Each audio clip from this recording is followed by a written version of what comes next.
In the last session, we were discussing basic terms of accounting. ಲೆಕ್ಕ ಬರಹದ ಮೂಲ ಪದಗಳು, ಲೆಕ್ಕ ಬರಹದ ಮೂಲ ಪದಗಳು. ಸೊ ನಾನು ನಿಮ್ಗೆ ಹೇಳಿದ್ದೆ, ಈ ಪದಗಳನ್ನ ನಾವು ಲೆಕ್ಕ ಬರಹದಲ್ಲಿ ಪದೇ ಪದೇ ಉಪಯೋಗ ಮಾಡ್ತೀವಿ. So these are the basic terms which we use frequently while recording the transactions in the books of accounting. In the whole accounting process, we use these words number of times. ಈ ಒಂದು ಲೆಕ್ಕ ಬರಹದ ಪ್ರಕ್ರಿಯೆ ಏನಿದೆಯಲ್ಲ, ಆ ಇಡೀ ಪ್ರಕ್ರಿಯೆಯಲ್ಲಿ ಕೆಲವೊಂದು ಶಬ್ದಗಳನ್ನ ನಾವು ಪದೇ ಪದೇ ಉಪಯೋಗ ಮಾಡ್ತೀವಿ. ಆ ಶಬ್ದಗಳ ಅರ್ಥ ನಿಮ್ಗೆ ಇಂಗ್ಲಿಷ್ ಡಿಕ್ಷನರಿ ಒಳಗೆ ಸಿಗ್ತದೆ. ಸೊ ಅಲ್ಲಿ ಸಿಗುವಂತಹ ಅರ್ಥ ಸಾಮಾನ್ಯ ಅರ್ಥ ಅದು. ಆದ್ರೆ ನಾವು ಅದನ್ನ ಲೆಕ್ಕಶಾಸ್ತ್ರದ ದೃಷ್ಟಿಯಿಂದ ನೋಡ್ಬೇಕು. ಲೆಕ್ಕಶಾಸ್ತ್ರದೊಳಗೆ ಅದಕ್ಕೆ ಏನ್ ಅರ್ಥ ಇದೆ. ಈಗ ನೀವು ಒಬ್ಬ ನಾನ್ ಕಾಮರ್ಸ್ ವಿದ್ಯಾರ್ಥಿಗೆ ಪ್ರಶ್ನೆಯನ್ನ ಕೇಳಿದ್ರಿ, ಗೂಡ್ಸ್ ಅಂದ್ರೆ ಏನು ಅಂತ ಹೇಳಿ, ಅವಾಗ ಅವನೇನ್ ಹೇಳ್ತಾನ, ಗೂಡ್ಸ್ ಅಂತಂದ್ರೆ ಎಲ್ಲಾ ಯಾವುದೇ ಒಂದು ವಸ್ತುವಿಗೆ ನಾವು ಗೂಡ್ಸ್ ಅಂತ ಕರಿತೀವಿ ಅಂತ. ಆದ್ರೆ ನಮ್ಮ ಲೆಕ್ಕ ಬರಹದೊಳಗ, ಅಕೌಂಟೆನ್ಸಿ ಒಳಗ, ಅಕೌಂಟಿಂಗ್ ಒಳಗ ಇದು ಗೂಡ್ಸಿಗೆ ಅದರದೇ ಆದಂತ ಒಂದು ವಿಶೇಷವಾದ ಅರ್ಥ ಇದೆ. ಸೊ ಸಾಮಾನ್ಯ ಜನರಿಗೆ ಗೂಡ್ಸ್ ಅಂತಂದ್ರೆ ಸರಕುಗಳು, ಯಾವುದೇ ಸರಕುಗಳಾಗಿರ್ಬೋದು, ಪೆನ್ ಆಗಿರ್ಬೋದು, ಪೆನ್ಸಿಲ್ ಆಗಿರ್ಬೋದು, ಮನೆ ಆಗಿರ್ಬೋದು, ಟ್ರೈನ್ ಆಗಿರ್ಬೋದು, ಯಾವುದೋ ಒಂದು ವಸ್ತು ಆಗಿರ್ಬೋದು. ಆದ್ರೆ ನಮ್ಮ ಲೆಕ್ಕ ಬರಹದೊಳಗೆ ಗೂಡ್ಸಿಗೆ ಒಂದು ಸ್ಪಷ್ಟವಾದಂತಹ ಅರ್ಥ ಇದೆ. ಸೊ ಅದಕ್ಕಾಗಿ ನಾವು ಆ ಶಬ್ದಗಳು ಯಾವುವು, ಆ ಪದಗಳು ಯಾವುವು, ಅದನ್ನ ಸರಿಯಾಗಿ ಚೆನ್ನಾಗಿ ತಿಳ್ಕೊಬೇಕು. ಹೆಡ್ಡಿಂಗ್ ಮಾತ್ರ ಇಂಗ್ಲಿಷ್ ಒಳಗೆ ಬರಿತೀನಿ, ಅದ್ರ ಅರ್ಥ ಎಲ್ಲ ಕನ್ನಡದೊಳಗೆ ಬರೆಸ್ತೀನಿ. ನೀವು ಪರೀಕ್ಷೆ ಒಳಗೆ ಸರಕುಗಳು ಅಥವಾ ಗೂಡ್ಸ್ ಎಂದರೆ ಏನು ಅಂತ ನಾವು ಕೇಳೋದಿಲ್ಲ. ಇಂಗ್ಲಿಷ್ ಒಳಗೆ ವಾಟ್ ಈಸ್ ಗೂಡ್ಸ್ ಅಂತ ಕೇಳ್ತೀವಿ. ಹಂಗಂತೇಳಿ ನೀವು ಉತ್ತರ ಇಂಗ್ಲಿಷ್ ಒಳಗೆ ಬರಿಬೇಕಂತ ಹೇಳೇನಿಲ್ಲ, ನೀವು ಅದರ ಅರ್ಥ ಕನ್ನಡದೊಳಗೆ ಬರೀರಿ. ಲೆಕ್ಕ ಬಿಡಿಸೋದಷ್ಟೇ ನಾವು ಇಂಗ್ಲಿಷ್ ಇಟ್ಕೊಳ್ಳೋಣ. ಥಿಯರಿ ಕ್ವಶನ್ ಆನ್ಸರಿಗೆ if possible we can answer in English. ನಮ್ಗೆ ಅದು ಸಾಮರ್ಥ್ಯ ಇದೆ, ನಮ್ಗೆ ಸಾಧ್ಯ ಇದೆ ಅಂತಂದ್ರೆ ಆ ಥಿಯರಿ ಕ್ವಶನ್ಸ್ ನಮ್ಮಲ್ಲಿ 1 ಅಥವಾ 2 ಮಾರ್ಕ್ನ ಕ್ವಶನ್ಸ್ ಇರ್ತಾವ ಅಷ್ಟೇ. 1 ವರ್ಡ್ ಅಥವಾ 1 ಸೆಂಟೆನ್ಸ್ ಒಳಗೆ ಬರೆಯುವಂತ ಕ್ವಶನ್ಸ್ ಇರ್ತಾವ. So if it is possible for us, then we can write in English. ನಮ್ಗೆ ಸ್ವಲ್ಪ ಕಷ್ಟ ಆಗುತ್ತೆ. ಕೆಲವೊಮ್ಮೆ ಏನಾಗ್ತಿತ್ತಪ್ಪ ಅಂತಂದ್ರೆ ಅರ್ಥ ಪೂರ್ತಿ ನಮ್ಗೆ ಗುರ್ತಿರ್ತೈತಿ, ಆದ್ರೆ ಅದನ್ನ ನಾವು ಇಂಗ್ಲಿಷ್ ಒಳಗೆ ವ್ಯಕ್ತಪಡಿಸೋದು ಸ್ವಲ್ಪ ಕಷ್ಟ ಆಗಿ. ಹಂಗಂತ ಹೇಳಿ ನಾವು ಬಿಡಂಗಿಲ್ಲ. ಕನ್ನಡದೊಳಗಾದ್ರೂ ನೀವು ಬರೆದ್ರು ಅದಕ್ಕೆ ಚೆಕ್ ಮಾಡಿ ಮಾರ್ಕ್ಸ್ ಕೊಡ್ತಾರೆ. ಆದ್ರೆ ಒಳ್ಳೆ ರೂಢಿ ಅಲ್ಲ, ನೀವು ಬರ್ತಾ ನೀವು ಇಂಗ್ಲಿಷಿಗೆ ಶಿಫ್ಟ್ ಆಗೋದು ಒಳ್ಳೇದು. ಸೊ ಈಗಿನ ಒಂದು ಕಾಂಪಿಟೇಟಿವ್ ವರ್ಲ್ಡ್ ಒಳಗೆ ಇಂಗ್ಲಿಷ್ ಈಸ್ ಮಸ್ಟ್, ಹೌದಲ್ಲ? The whole world has become the market. ಈಗ ಕಾಂಪಿಟೇಷನ್ ಬರೀ ದೇಶೀಯರಿಂದ ಅಷ್ಟೇ ಅಲ್ಲ, ಹೊರದೇಶಗಳಿಂದ ನಮ್ಗೆ ಕಾಂಪಿಟೇಷನ್ ಬರ್ತಾ ಇದೆ. ಸೊ ಹೀಗಾಗಿ we have to be ready to face the competition. ಈ ಚೈನೀಸ್ ಅದಾರಲ್ಲ, they are well versed and well equipped than Indians. ಅವರು ನಮ್ಗಿಂತ ಹಾರ್ಡ್ ವರ್ಕರು, ಜಾಣರು ಅದಾರ. ಆದ್ರೆ ಅವ್ರಿಗೆ ಜಗತ್ತಿನೊಳಗೆ ಎಲ್ಲಿಯೂ ಸಹ ಜಾಬ್ ಸಿಗೋದಿಲ್ಲ. ಯಾಕಂದ್ರೆ ಅವ್ರಿಗೆ ಇಂಗ್ಲಿಷ್ ಬರೋದಿಲ್ಲ. ಅವ್ರು ಬರೀ ಚೈನಿ ಮಾತಾಡ್ತಾರೆ. ಯಾಕಂದ್ರೆ ಅವ್ರಿಗೆ ಅಭಿಮಾನ, ತಮ್ಮ ದೇಶದ ಭಾಷೆಯ ಮೇಲೆ ಅಭಿಮಾನ. ಎಲ್ಲವೂ ಚೈನೀಸ್ ಒಳಗೆ ಬರೀತಾರೆ, ಚೈನೀಸ್ ಒಳಗೆ ಓದ್ತಾರೆ, ಮಾತಾಡೋದು ಸಹ ಚೈನೀಸ್. ಅವ್ರಿಗೆ ಇಂಗ್ಲಿಷ್ ಬರೋದು ಬಹಳ ಕಡಿಮೆ. ಸೊ ಹೀಗಾಗಿ ನೀವು ನೋಡಿರ್ಬೇಕಾದ್ರೆ ಬೇರೆ ದೇಶದೊಳಗೆ ಏನು ಇಂಜಿನಿಯರ್ಸ್ ಅಪಾಯಿಂಟ್ ಆಗ್ಯಾರಲ್ಲ, ಚೈನೀಸ್ ಇರೋದಿಲ್ಲ, ಜಾಸ್ತಿ ಇಂಡಿಯನ್ಸ್ ಇರ್ತಾರ. Because we are well versed in English. ನಮ್ಗೆಲ್ರಿಗೂ ಹೆಚ್ಚು ಕಡಿಮೆ ಸಾಮಾನ್ಯ ಮನುಷ್ಯನಿಗೂ ಸಹ ಸ್ವಲ್ಪ ಇಂಗ್ಲಿಷ್ ವರ್ಡ್ಸ್ ಬರ್ತಾವು, ಇಂಗ್ಲಿಷ್ ತಿಳಿತಾವ್. ಸೊ ಅದಕ್ಕೆ ಇಂಗ್ಲಿಷ್ ಈಸ್ ವೆರಿ ಎಸೆನ್ಷಿಯಲ್. ನೀವು ಗ್ರ್ಯಾಜುಯಲಿ ಏನ್ ಮಾಡ್ರಪ್ಪ ಅಂತಂದ್ರೆ ಇಂಗ್ಲಿಷಿಗೆ ಶಿಫ್ಟ್ ಆಗ್ರಿ. ಓಕೆ. ಸೊ ಹಂಗಾರೆ ಮೊದಲನೇ ಶಬ್ದ ನಾ ಮೊನ್ನೆ ಬರ್ಸಿದ್ದೆ, ಇದರ ಅರ್ಥ ಬರ್ಸಿದ್ದೆ, ಹೌದಲ್ಲ? ಸೊ ಮೊದಲನೇ ಶಬ್ದ ಅಥವಾ ಮೊದಲನೇ ಪದ ಎಂಟಿಟಿ. ಕನ್ನಡದೊಳಗೆ ಅದರ ಟ್ರಾನ್ಸ್ಲೇಷನ್ ಅಸ್ತಿತ್ವ ಅಂತ ಕರಿತೀವಿ, ಅಥವಾ ಬಿಸ್ನೆಸ್ ಎಂಟಿಟಿ, ವ್ಯವಹಾರ ಅಸ್ತಿತ್ವ ಅಥವಾ ವ್ಯವಹಾರದ ಅಸ್ತಿತ್ವ. ವ್ಯವಹಾರದ ಅಸ್ತಿತ್ವ, entity or business entity. So ನಾನು ನಿಮ್ಗೆ ಹೇಳಿದ್ದೆ ಎಂಟಿಟಿ ಅಂತ ಬರ್ಸೇನಲ್ಲ, ಲಾಸ್ಟ್ ಪ್ರೇರ್ನಾಗ ಬರ್ಸೇನೆ. ಓಕೆ, ಮತ್ತೆ ಬರ್ಸೋ ಅವಶ್ಯಕತೆ ಇಲ್ಲ. ಸೊ ಎಂಟಿಟಿ ಅಂದ್ರೆ ಏನಪ್ಪ ಅಂದ್ರೆ, it is the first basic term which we should understand specifically, clearly. ಇಲ್ಲಿ ಏನು ನಮ್ಗೆ ಏನಪ್ಪ ಗೊಂದಲಗಳು ಇರಬಾರ್ದು, ಅದನ್ನ ಸ್ಪಷ್ಟವಾಗಿ ತಿಳ್ಕೋಬೇಕು. ವ್ಯವಹಾರದೊಳಗ ಅಥವಾ ಲೆಕ್ಕ ಬರಹದೊಳಗ, ಲೆಕ್ಕಶಾಸ್ತ್ರದೊಳಗ ನಾವು ಅಸ್ತಿತ್ವ ಅಂತ ಹೇಳಿ ಕರಿತೀವಿ. ವ್ಯವಹಾರದ ಅಸ್ತಿತ್ವ ಅಂತ ಹೇಳಿ ಎದಕ್ಕೆ ಕರಿತೀವಿ ಅಂತ ಹೇಳಿ ನಾವು ಅದನ್ನ ಸ್ಪಷ್ಟವಾಗಿ ತಿಳ್ಕೋಬೇಕು. ಈಗ ನಮಗೂ ನಿಮಗೂ ಅಸ್ತಿತ್ವ ಇದೆ ಹೌದಲ್ಲ, ನನಗೂ ಅಸ್ತಿತ್ವ ಇದೆ, ನಿಮಗೂ ಅಸ್ತಿತ್ವ ಇದೆ. ಹಾಗಾದ್ರೆ ಏನು ಅಸ್ತಿತ್ವ ಅಂದ್ರೆ ಏನು, ಎಂಟಿಟಿ ಅಂದ್ರೆ ಏನು? It is A state of existence. It is A state of existence ಅಥವಾ ಇರುವಿಕೆಯ ಸ್ಥಿತಿ ಅಂತ ಹೇಳ್ಬೋದು. ಈಗ ನನಗೆ ಎಕ್ಸಿಸ್ಟೆನ್ಸ್ ಇದೆ ಅಥವಾ ನನಗೆ ಎಂಟಿಟಿ ಇದೆ ಅಂದ್ರೆ ಏನು, ಎಲ್ರು ನನ್ನನ್ನು ನೋಡ್ಬೋದು, ನನ್ನನ್ನು ಕಾಣಬಹುದು, ನನ್ನನ್ನು ಟಚ್ ಮಾಡಬಹುದು ಹೌದಲ್ಲ. ನನ್ನ ಅಸ್ತಿತ್ವ ಬೇರೆ, ನಿಮ್ಮ ಅಸ್ತಿತ್ವ ಬೇರೆ. ಹೀಗೆ ಪ್ರತಿಯೊಬ್ಬ ವ್ಯಕ್ತಿಯೂ ತನ್ನದೇ ಆದಂತ ಅಸ್ತಿತ್ವವನ್ನು ಹೊಂದಿರುತ್ತಾನೆ. ಸೊ ಅದಕ್ಕೆ ನಾವು ಅಸ್ತಿತ್ವ ಅಥವಾ ಎಂಟಿಟಿ, ಎವ್ರಿ ಥಿಂಗ್ ಅಥವಾ every human being has got its own existence, ತನ್ನ ಒಂದು ಅಸ್ತಿತ್ವವನ್ನು ಹೊಂದಿರುತ್ತಾನೆ. ಅದೇ ರೀತಿಯಲ್ಲಿ ಲೆಕ್ಕ ಬರಹದೊಳಗೆ ನಾವು ಏನು ಊಹೆ ಮಾಡ್ತೇವ್ರಪ್ಪ ಅಂತಂದ್ರೆ ವ್ಯವಹಾರವು ಸಹ ಅದರದೇ ಆದಂತ ಅಸ್ತಿತ್ವವನ್ನ ಹೊಂದಿರುತ್ತದೆ. ಮತ್ ನೀವು ಪ್ರಶ್ನೆ ಕೇಳಿದ್ರೆ ಹೌದು ಸರ್, ಎಲ್ಲಿ ಕಾಣಂಗಿಲ್ಲಲ್ಲ ವ್ಯವಹಾರ ನಾವು ಕಣ್ಣಿಗೆ ನೋಡ್ಬೋದಾ? ನೋಡ್ಲಿಕ್ಕೆ ಆಗುದಿಲ್ಲ. Just we can imagine, we can feel, but ಇದೇ ವ್ಯವಹಾರ ಅಂತ ಹೇಳಿ ನಾವು ಮುಟ್ಲಿಕ್ಕೆ ಅಥವಾ ನೋಡ್ಲಿಕ್ಕೆ ಅಥವಾ ತೋರಿಸ್ಲಿಕ್ಕೆ ಬರೋದಿಲ್ಲ. ಸೊ ಹೀಗಾಗಿ ಒಬ್ಬ ಸಾಮಾನ್ಯ ಮನುಷ್ಯ ಏನ್ ತಿಳ್ಕೊಂತಾನಪ್ಪ ಅಂತಂದ್ರೆ ವ್ಯವಹಾರ ಅಂದ ತಕ್ಷಣ ಆ ವ್ಯವಹಾರದ ಓನರಿಗೆ ವ್ಯವಹಾರ ಅಂತ ತಿಳ್ಕೊಂತಾನೆ. ಸಪೋಸ್ ರಾಮಪ್ಪ 10 ಲಕ್ಷ ರೂಪಾಯಿ ಬಂಡವಾಳ ಹಾಕಿ ಒಂದ್ ದೊಡ್ಡ ಹೋಟೆಲ್ ಸ್ಟಾರ್ಟ್ ಮಾಡ್ಯಾನ. ಸಾಮಾನ್ಯ ಮನುಷ್ಯನಿಗೆ ರಾಮಪ್ಪನೇ ವ್ಯವಹಾರ. ಆದ್ರೆ ನಮ್ಮ ಲೆಕ್ಕ ಬರಹದೊಳಗೆ ಹಾಗಲ್ಲ. ನಮ್ಮ ಲೆಕ್ಕ ಬರಹದೊಳಗೆ ರಾಮಪ್ಪನೇ ಬೇರೆ ಅಸ್ತಿತ್ವ, ಅವನು ಪ್ರಾರಂಭ ಮಾಡಿರುವಂತಹ ವ್ಯವಹಾರವೇ ಬೇರೆ ಅಸ್ತಿತ್ವ. ಸಪೋಸ್ ಅವನು ಹೋಟೆಲ್ ಹೆಸರು ಗಣೇಶ್ ದರ್ಶಿನಿ ಅಂತೇಳಿ ಹೋಟೆಲ್ ಹೆಸರು ಇಟ್ಟಾನಂತ ಕೊಡಿ. ರಾಮಪ್ಪ 10 ಲಕ್ಷ ರೂಪಾಯಿ ಬಂಡವಾಳ ಹಾಕಿ ಗಣೇಶ್ ದರ್ಶಿನಿ ಅಂತ ಹೇಳಿ ಹೋಟೆಲ್ ಅನ್ನ ಪ್ರಾರಂಭ ಮಾಡಿದಾನ. ಈಗ ಲೆಕ್ಕ ಬರಹದೊಳಗೆ ನಮ್ಮ ಅಕೌಂಟಿಂಗ್ ಒಳಗೆ ರಾಮನ ಅಸ್ತಿತ್ವ ಬೇರೆ, ಆ ಗಣೇಶ್ ದರ್ಶಿನಿಯ ಅಸ್ತಿತ್ವ ಬೇರೆ. ಯಾಕಂದ್ರೆ ನಾವು ಏನು ನಂಬಿ ಲೆಕ್ಕವನ್ನ ಬರಿತೀರಪ್ಪ ಅಂತಂದ್ರೆ ಲೆಕ್ಕ ಬರಹದೊಳಗೆ ಪ್ರತಿ ಒಂದು ವ್ಯವಹಾರವು ತನ್ನ ಮಾಲೀಕನಿಂದ ಪ್ರತ್ಯೇಕವಾದಂಥ ಅಸ್ತಿತ್ವ ಹೊಂದಿರುತ್ತದೆ ಅಂತೇಳಿ ನಾವು ನಂಬ್ತೀವಿ. ಮಾಲೀಕನೇ ಬೇರೆ, ಅವನ ವ್ಯವಹಾರವೇ ಬೇರೆ. ಅವು ಎರಡು ಭಿನ್ನವಾದಂತಹ ಅಸ್ತಿತ್ವಗಳು. ಹಾಗಾದರೆ ವ್ಯವಹಾರಕ್ಕೆ ಮಾಲೀಕ ಹೊರಗಿನ ವ್ಯಕ್ತಿ ಇದ್ದ ಹಾಗೆ. ಸಪೋಸ್ ನಾನು 10 ಲಕ್ಷ ರೂಪಾಯಿ ಬಂಡವಾಳ ಹಾಕಿ ವ್ಯವಹಾರವನ್ನ ಪ್ರಾರಂಭ ಮಾಡಿದೆ, ಅದು ನನ್ನ ವ್ಯವಹಾರ. ಆದ್ರೂ ಸಹ ಲೆಕ್ಕ ಬರೆಯುವಾಗ ನಾನೇ ಬೇರೆ ಅಸ್ತಿತ್ವ, ನನ್ನ ವ್ಯವಹಾರವೇ ಬೇರೆ ಅಸ್ತಿತ್ವ. ಒಬ್ಬ ಲೆಕ್ಕಿಗ ಯಾರು ಲೆಕ್ಕ ಬರಿತಾನಲ್ಲ ಆತ ವ್ಯವಹಾರದ ಲೆಕ್ಕದ ಪುಸ್ತಕದಲ್ಲಿ ಲೆಕ್ಕ ಬರಿತಾನ ಹೊರತು ಮಾಲೀಕನ ಲೆಕ್ಕದ ಪುಸ್ತಕದಲ್ಲಿ ಅಲ್ಲ. ಮಾಲೀಕನ ಲೆಕ್ಕದ ಪುಸ್ತಕದಲ್ಲಿ ವ್ಯವಹಾರ ಬರೆದು ಅದು ಮಾಲೀಕನ ವೈಯಕ್ತಿಕ ಲೇವಾದೇವಿಗಳು ಆಗ್ತವೆ. ವ್ಯವಹಾರಕ್ಕೆ ಸಂಬಂಧಪಟ್ಟಂತಹ ಲೇವಾದೇವಿಗಳನ್ನ ನಮೂದಿಸ್ಬೇಕಾದ್ರೆ, ಅದನ್ನ ರೆಕಾರ್ಡ್ ಮಾಡ್ಬೇಕಾದ್ರೆ ಆತ ಏನ್ ಮಾಡ್ತಾನ, ವ್ಯವಹಾರದ ಲೆಕ್ಕದ ಪುಸ್ತಕದಲ್ಲಿ ಅವುಗಳನ್ನ ರೆಕಾರ್ಡ್ ಮಾಡ್ತಾನ, ಮಾಲೀಕನ ಲೆಕ್ಕದ ಪುಸ್ತಕದಲ್ಲಿ ಅಲ್ಲ. ಯಾಕಂದ್ರೆ ನಾವು ಏನ್ ನಂಬ್ತೀವರಪ್ಪ, ನಾವು ಏನು ಊಹೆ ಮಾಡ್ತೀವಿ ಅಂತಂದ್ರೆ ಲೆಕ್ಕ ಬರದೊಳಗೆ ಪ್ರತಿಯೊಂದು ವ್ಯವಹಾರಿಕ ಸಂಸ್ಥೆಯು ತನ್ನ ಮಾಲೀಕನಿಂದ ಪ್ರತ್ಯೇಕವಾದಂತ ಅಸ್ತಿತ್ವ ಹೊಂದಿರುತ್ತದೆ. ನೀವು ಹೇಗೆ ನಮ್ಮದೇ ಆದಂತಹ ಅಸ್ತಿತ್ವವನ್ನ ಹೊಂದಿದ್ದೀವಿ, ಸೊ ಅದೇ ತರ ವ್ಯವಹಾರವೂ ಸಹ ಒಂದು ಪ್ರತ್ಯೇಕವಾದಂತ ಅಸ್ತಿತ್ವವನ್ನ ಹೊಂದಿರುತ್ತದೆ. ಅದಕ್ಕೆ ಆರ್ಟಿಫಿಷಿಯಲ್ ಪರ್ಸನ್ ಅಂತ ಕರೀತಾರ. ವ್ಯವಹಾರ ಒಂದು ಆರ್ಟಿಫಿಷಿಯಲ್ ಪರ್ಸನ್ ಇದ್ದಂಗೆ, ಕೃತಕ ವ್ಯಕ್ತಿ ಇದ್ದ ಹಾಗೆ, ಕಣ್ಣಿಗೆ ಕಾಣೋದಿಲ್ಲ ಖರೆ, ಆದ್ರೆ ಅದಕ್ಕೂ ಸಹ ಅದರದೇ ಆದಂತಹ ಅಸ್ತಿತ್ವ ಇರುತ್ತದೆ. ಈಗ ನೀವು ನಮ್ಮ ಹೆಸರಿನ ಮೇಲೆ ಆಸ್ತಿಗಳನ್ನ ಖರೀದಿಸಬಹುದು, ಹೌದಲ್ಲ? ಅದೇ ತರ ವ್ಯವಹಾರವು ತನ್ನ ಹೆಸರಿನ ಮೇಲೆ ಆಸ್ತಿಯನ್ನ ಖರೀದಿಸಬಹುದು.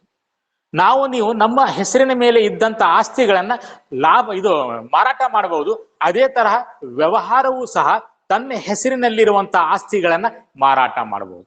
ಹೆಚ್ಚು ಕಡಿಮೆ ಒಂದು ವ್ಯಕ್ತಿ ಇದ್ದಂಗೆ ವ್ಯವಹಾರವೂ ಸಹ ಒಂದು ವ್ಯಕ್ತಿ ಇದ್ದಂಗೆ. ಇಷ್ಟೇ ಕಣ್ಣು, ಕಿವಿ, ಕಾಲು ಇರೋದಿಲ್ಲ. ಅದನ್ನ ನಡೆಸೋರು ಯಾರು? ನಮ್ಮಂಥವ್ರು ಜನ. ಆದ್ರೆ ಅದಕ್ಕೆ ಪ್ರತ್ಯೇಕವಾದಂತ ಅಸ್ತಿತ್ವ ಇರುತ್ತದೆ. ಇದನ್ನ ನಾವು ನಂಬಬೇಕು. ಇದು ಮೊದಲನೇ ಪದ. ಎರಡನೇ ಪದ ಆಸ್ತಿಗಳು, ಅಸೆಟ್ಸ್ ಅಂತ ಕರೀತಾ.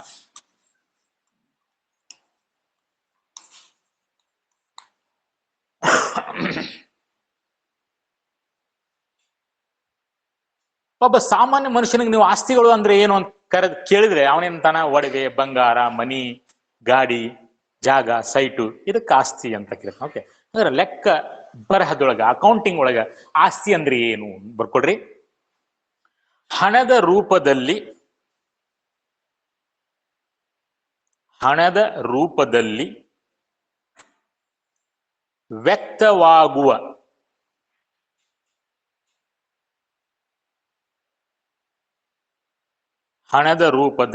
ವ್ಯಕ್ತವಾಗುವ ಸಂಸ್ಥೆಯ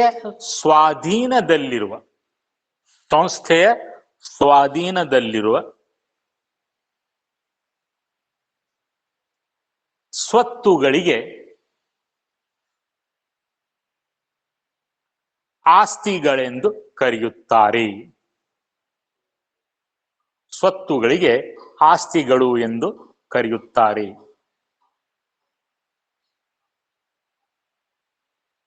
ಪ್ಯಾರಾಗ್ರಾಫ್ ಚೇಂಜ್ ಮಾಡ್ರಿ. ಆಸ್ತಿಗಳನ್ನು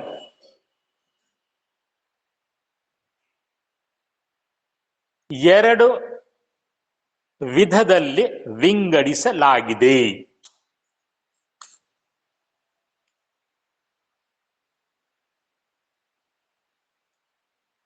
ಎ ಅಂತ ಬರ್ಕೊಡ್ರಿ. ಫಿಕ್ಸ್ಡ್ ಅಸೆಟ್ ಕನ್ನಡದೊಳಗೆ ಬ್ರಾಕೆಟ್ ನಂಬರ್ ಕೊಡಿ. ಸ್ಥಿರ ಆಸ್ತಿ.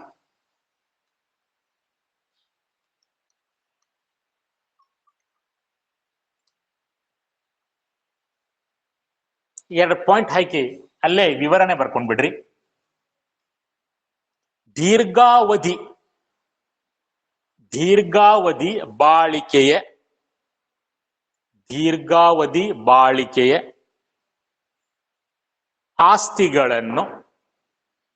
ದೀರ್ಘಾವಧಿ ಬಾಳಿಕೆಯ ಆಸ್ತಿಗಳನ್ನು ಸ್ಥಿರಾಸ್ತಿಗಳೆಂದು ಕರೆಯುತ್ತಾರೆ. ಉದಾಹರಣೆಗೆ ಭೂಮಿ, ಕಟ್ಟಡ, ಯಂತ್ರೋಪಕರಣಗಳು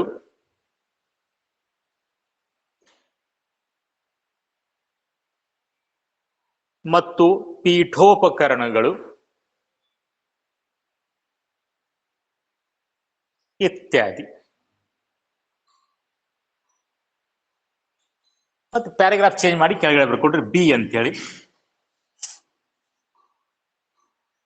ಕರೆಂಟ್ ಅಸೆಟ್ ಕನ್ನಡದೊಳಗೆ ಚಾಲ್ತಿ ಅಥವಾ ಚರ ಆಸ್ತಿಗಳು.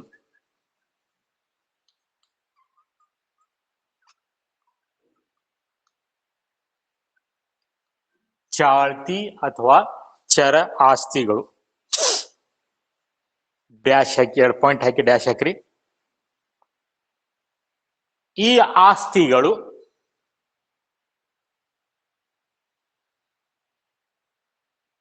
ಅಲ್ಪಾವಧಿಯ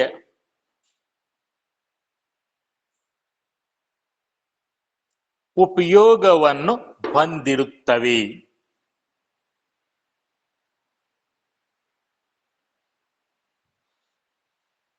ಉದಾಹರಣೆ ಋಣಿಗಳು.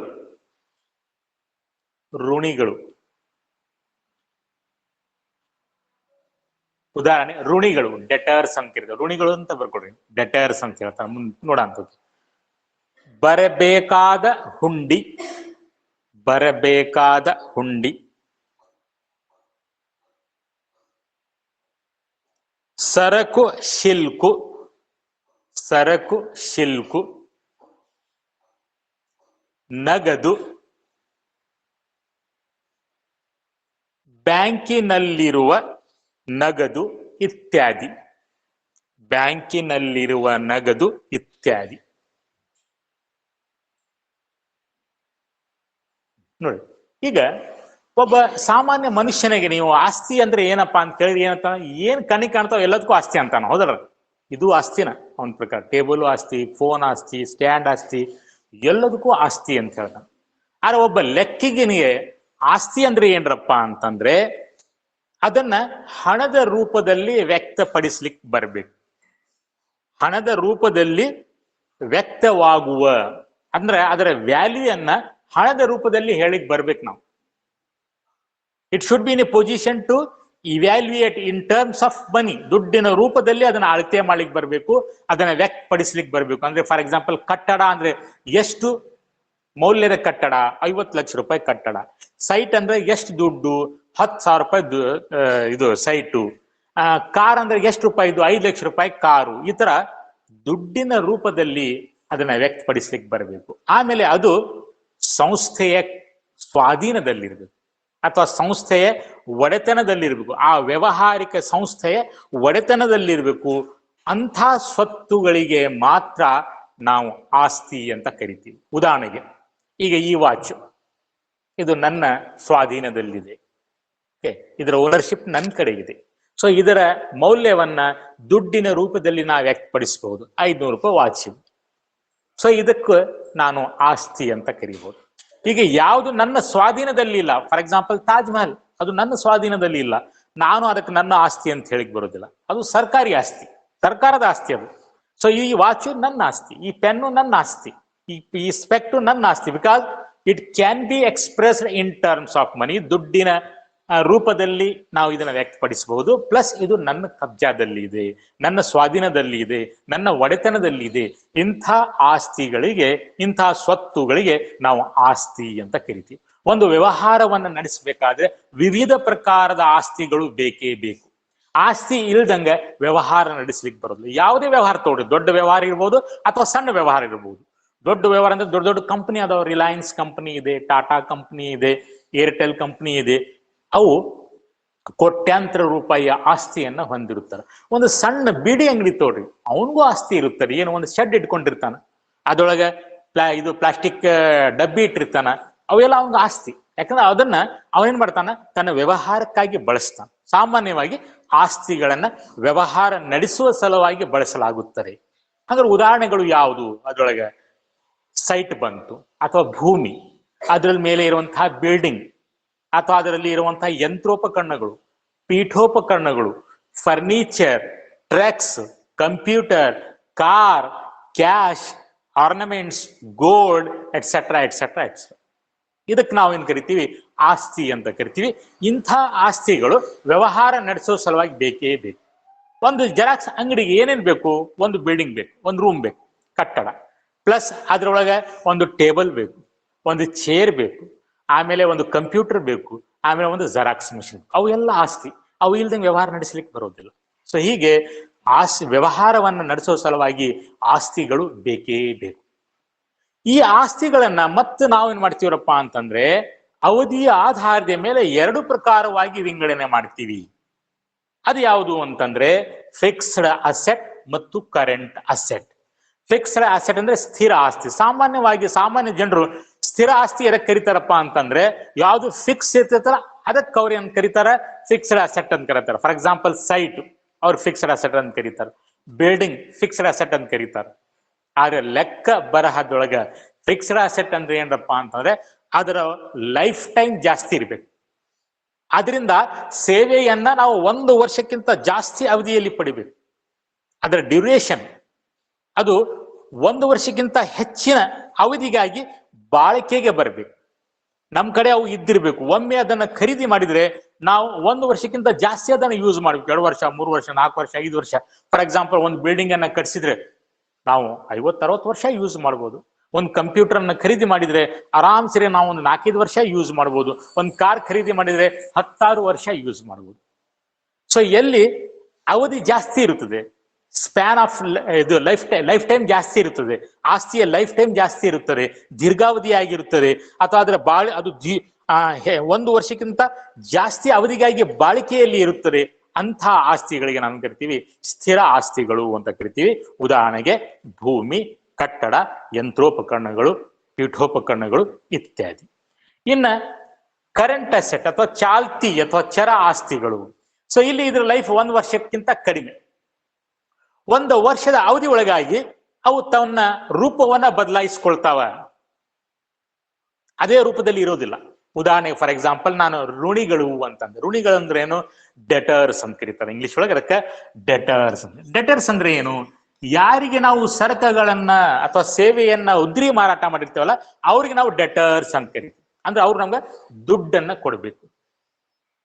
ಸೊ ಅವ್ರಿಗೆ ನಾವು ಎಷ್ಟು ಸಮಯ ಕೊಡ್ತೀವಿ? ಬಹಳ ಅಂದ್ರೆ 15 ದಿನ, 1 ತಿಂಗಳ, 2 ತಿಂಗಳ, ಮ್ಯಾಕ್ಸಿಮಮ್ 3 ತಿಂಗಳ. ವ್ಯವಹಾರದೊಳಗೆ ಸಾಮಾನ್ಯವಾಗಿ 3 ತಿಂಗಳಕ್ಕಿಂತ ಜಾಸ್ತಿ ಉದ್ರಿ ಯಾರು ಕೊಡಂಗಿಲ್ಲ.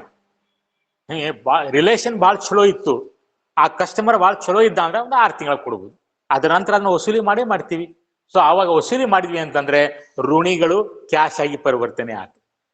ಅಂದ್ರೆ ಆ ಋಣಿಗಳು, ಆ ಡೆಟರ್ಸ್ಗಳು ಅಥವಾ ಆ ಸಾಲಗಾರರು 2-3 ವರ್ಷ ಅದೇ ರೂಪದಲ್ಲಿ ಇರೋದಿಲ್ಲ.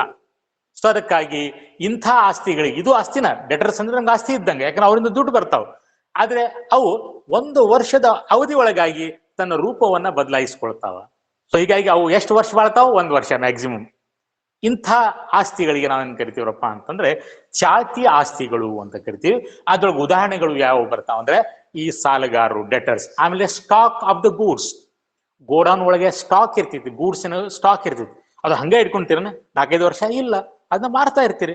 ಸೊ 1 ವರ್ಷ ಅವಧಿ ಒಳಗಾಗಿ ಅವು ಕ್ಯಾಶಿನ ರೂಪದಲ್ಲಿ ಬದಲಾವಣೆ ಆಗಿಬಿಡ್ತಾವ. ಸೊ ಅದಕ್ಕಾಗಿ ಸ್ಟಾಕು ಸಹ ಒಂದು ಕರೆಂಟ್ ಅಸೆಟ್. ಅದೇ ತರ ಬಿಲ್ಸ್ ರಿಸೀವೇಬಲ್ ಅಂತ ಬರ್ತಾವ, ಮುಂದೆ ಕಲಿತೀರಿ. ಬಿಲ್ಸ್ ರಿಸೀವೇಬಲ್ ಇನ್ನು ಸ್ವೀಕರಿಸಬೇಕಾದ ಹುಂಡಿಗಳು ಅಥವಾ ಬರಬೇಕಾದ ಹುಂಡಿಗಳು ಅಂತ ಕರಿತೀವಿ.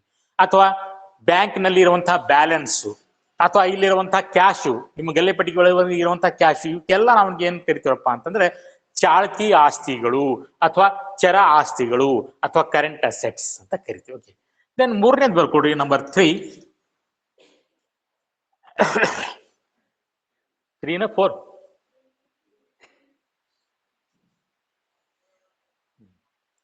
ವ್ಯವಹಾರದ ಇದು ಬಿಸ್ನೆಸ್ ಟ್ರಾನ್ಸಾಕ್ಷನ್ಸ್. ಬಿಸ್ನೆಸ್ ಟ್ರಾನ್ಸಾಕ್ಷನ್ಸ್, ವ್ಯವಹಾರದ ವಹಿವಾಟುಗಳು.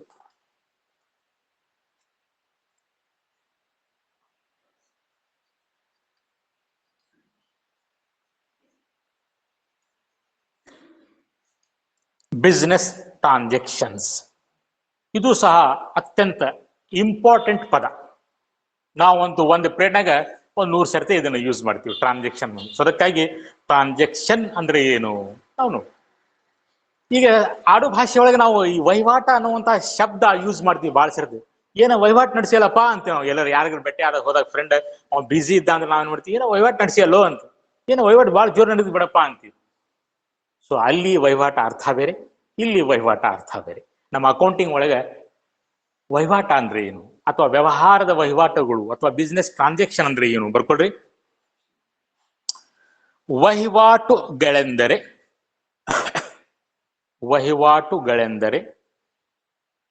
ಹಣಕ್ಕಾಗಿ ಅಥವಾ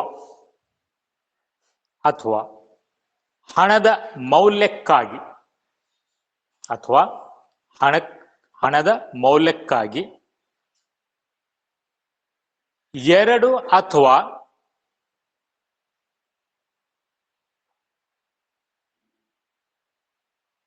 ಎರಡು ಅಥವಾ ಎರಡಕ್ಕಿಂತ ಹೆಚ್ಚು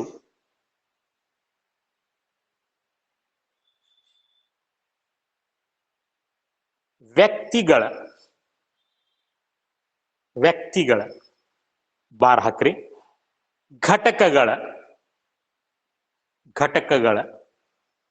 ನಡುವೆ ಆಗುವ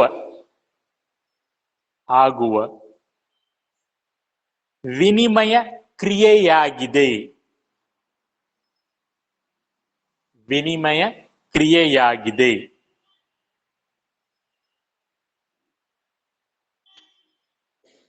ಫುಲ್ ಪ್ರಿಂಟ್. ಈ ಚಟುವಟಿಕೆಗಳು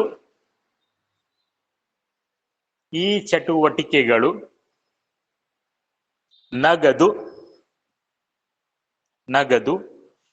ಅಥವಾ ಉದ್ದರಿ ಆಧಾರದ ಮೇಲೆ ನಡೆಯುತ್ತವೆ.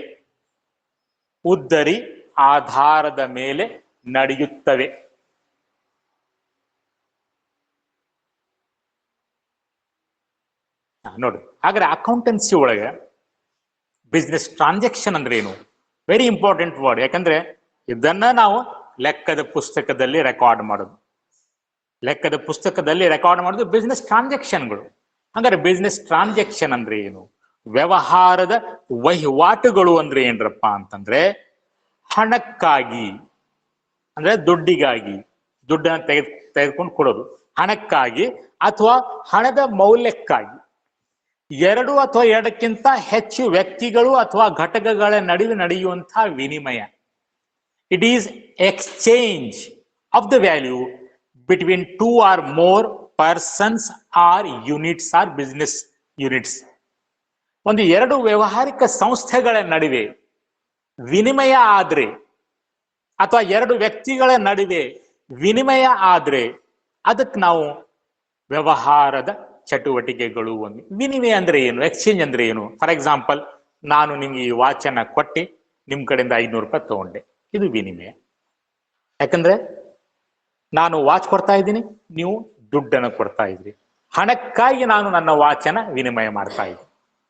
ಹೇಳ್ತೀರ, ಸಪೋಸ್ ನಾನು ನನ್ನ ಮೊಬೈಲ್ ಅನ್ನ ನಿಮ್ಗೆ ಮಾರಾಟ ಮಾಡಿದೆ, 5,000 ರೂಪಾಯಿ ತೆಗೆದುಕೊಂಡು ನಾನು ನಿಮ್ಗೆ ಮೊಬೈಲ್ ಅನ್ನ ಕೊಟ್ಟೆ.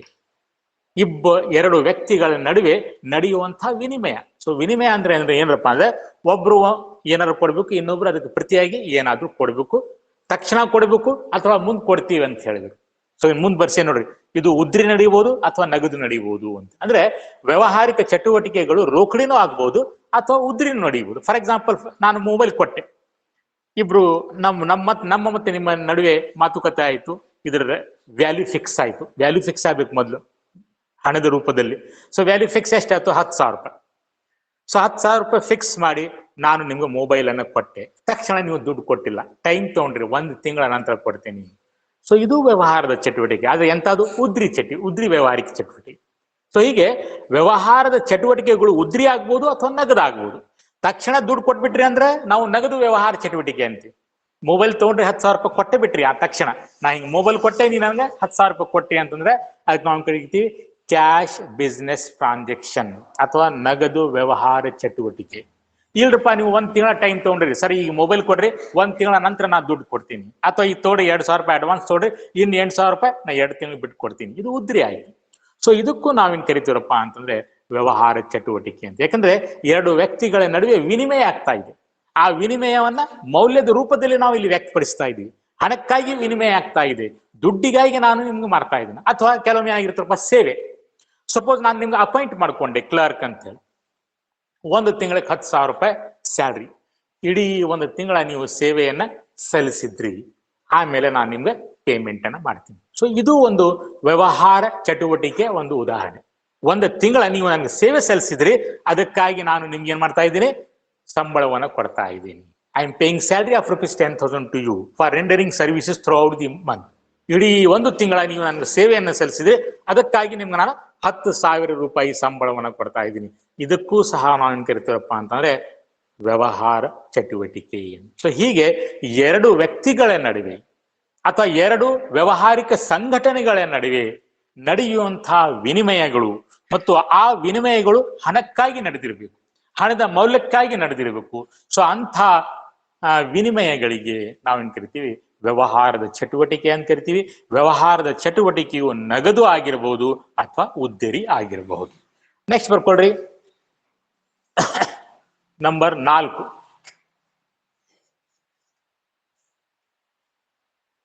ಲ್ಯಾಬಿಲಿಟೀಸ್.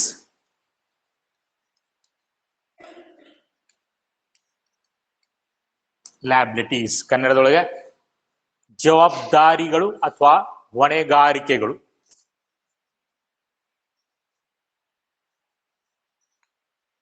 ಜವಾಬ್ದಾರಿಗಳು ಅಥವಾ ಹೊಣೆಗಾರಿಕೆಗಳು.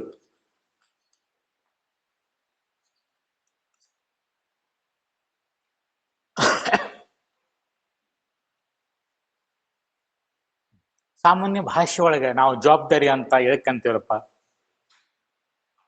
ಎದಕ್ಕಂತೀವಿ? ಅವನು ಜವಾಬ್ದಾರಿ ಬಹಳ ಅದಾವ. ಸಪೋಸ್ ಮನೆ ಒಳಗೆ ಅವನ ಹಿರಿಯ ಮಗ, ಮನ್ಯಾಗ ತಂದೆ ಇಲ್ಲ ಅಂತ ನಾವು ಮಾತಾಡ್ತೀವಿ ಸಾಮಾನ್ಯವಾಗಿ, ಅವನ ಜವಾಬ್ದಾರಿ ಬಹಳ ಅದಾವ, ತಂದೆ ಇಲ್ಲ, ಎಲ್ಲ ಅವನು ದುಡ್ದು ಹಾಕ್ಬೇಕು. ಮನೆಯೊಳಗೆ ಇಬ್ರು ತಂಗಿಯರ ಅದಾರ, ಮದುವೆ ಮಾಡ್ಬೇಕು, ಸಣ್ಣ ತಮ್ಮಂದ್ರ ಅದಾರ, ಅವ್ರು ಕಲ್ಸ್ಬೇಕು, ಬಹಳ ಜವಾಬ್ದಾರಿ ಅದಾವಪ್ಪ ಅಂತ, ಹೌದಲ್ಲ? ಸೊ ಅದೇ ತರ ಇಲ್ಲಿ ಜವಾಬ್ದಾರಿ ಅಥವಾ ಹೊಣೆಗಾರಿಕೆಗಳು ಅಂದ್ರೆ ಏನಪ್ಪಾ ಅಂತಂದ್ರೆ, ವ್ಯವಹಾರಿಕ ಸಂಸ್ಥೆಯು ಬೇರೆಯವ್ರಿಗೆ ಏನಾದ್ರೂ ಕೊಡದಿತ್ತು ಅಂತಂದ್ರೆ ಅದಕ್ಕೆ ನಾವು ಹೊಣೆಗಾರಿಕೆಗಳು ಅಥವಾ ಜವಾಬ್ದಾರಿಗಳು. ಯಾಕಂದ್ರೆ ವ್ಯವಹಾರ ನಡೆಸ್ಬೇಕಾದ್ರೆ ಎಲ್ಲವನ್ನು ರೋಕಡಿ ಮಾಡ್ಲಿಕ್ಕೆ ಬರೋದಿಲ್ಲ. ಕೆಲವೊಮ್ಮೆ ನಾವು ಸಹ ಏನ್ ಮಾಡಿರ್ತೀವಿ, ಕಚ್ಚಾ ವಸ್ತುಗಳನ್ನ, ಸರಕುಗಳನ್ನ, ಸೇವೆಗಳನ್ನ ಉದ್ರಿ ಪಡೆದಿರ್ತೀವಿ, ಅಥವಾ ಬ್ಯಾಂಕಿನಿಂದ ಸಾಲ ತಂದಿರ್ತೀವಿ, ಅದನ್ನ ಮತ್ತೆ ನಾವು ಮರುಪಾವತಿ ಮಾಡ್ಲೇಬೇಕು. ಸೊ ಅದಕ್ಕೆ ನಾವು ಕರಿತೀವಿ ಜವಾಬ್ದಾರಿ ಅಂತ. ಎಲ್ಲಿವರೆಗೆ ಅದನ್ನ ಮರುಪಾವತಿ ಮಾಡೋದಿಲ್ಲ ಅಲ್ಲಿವರೆಗೂ ನಮ್ಮ ಜವಾಬ್ದಾರಿ, ಹೊಣೆಗಾರಿಕೆ ಇದ್ದ. ಸೊ ಅದಕ್ಕಾಗಿ ಬರ್ಕೊಡ್ರಿ, ಒಂದು ವ್ಯವಹಾರದಿಂದ